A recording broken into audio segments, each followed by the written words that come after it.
ہر نفس کو پورا پورا بدلہ دے دیا جائے گا، اور وہ دن تو ہر بندہ اپنے سامنے پائے گا حاضر۔ ایسا نہیں ہوگا کہ وہ دن ایسے ہی کوئی چپے چھپاتے یا کوئی چھپا ہوا سا دن ہوگا، اچھی طرح واضح روشن دن ہوگا، اور ہر بندے کا عمل واضح طور پر نظر آئے گا۔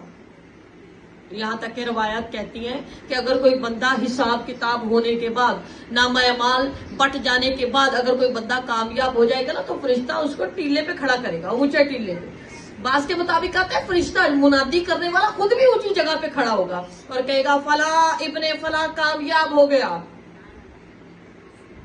جیسے بچوں کے امتحانات ہوتے ہیں اور پھر بعد میں ایک دن نتیجہ نکلتا ہے نا، تو مائیں بھی جاتی ہیں رزلٹ کارڈ لینے کے لیے، دیکھنے جاتی ہے کہ کیا میرے بچے کا پوزیشن آئی کہ نہیں آئی، باقیوں کی آئی یا نہیں آئی۔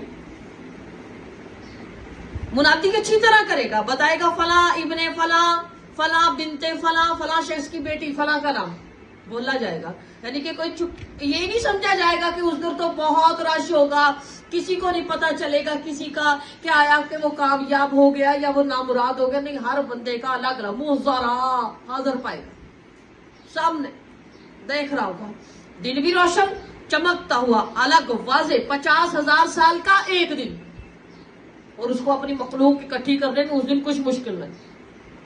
اس نے تو بنے بنائے دوبارہ اکٹھے کر رہے ہیں، اور اللہ کئی مقامات پر یوں بھی فرماتا ہے نا، کیا بھلا پہلی دفعہ پیدا کرنے مشکل تھے کہ دوسری دفعہ بھی؟ پہلی دفعہ تو میں نے ایک ایک جوڑ بنایا، ایک ایک پور جوڑا میں نے، دوسری دفعہ تو میں نے وہ بنا ہوا ہی دوبارہ اٹھانا۔ پہلی دفعہ تو میں نے شکل بنائی، یہاں تک کہ یہ جو فنگر پرنٹ ہے، یہ نشان پڑتے جو ہمارے شناختی کارڈ پر بھی انگوٹھا لگتا ہے، یہ بھی کسی سے ملتا ہوا نہیں ہے۔ یہ لائنیں بنانی پہلی دفعہ مشکل تھی یا دوسری دفعہ؟ حالانکہ اللہ کے لیے تو پہلی دفعہ بھی مشکل نہیں۔ اللہ رب العزت ہمارے مائنڈ لیول کے حساب سے بات کر رہے ہیں کہ تم لوگ بھی اگر کوئی کام پہلی دفعہ کرو گے تو تمہیں مشکل لگے گا، دوسری دفعہ کرو گے آپ کو کر لیں گے۔ وہ ایسا دن ہوگا، حاضر پائے گا، واضح ہر بندے کے لیے ہوگا۔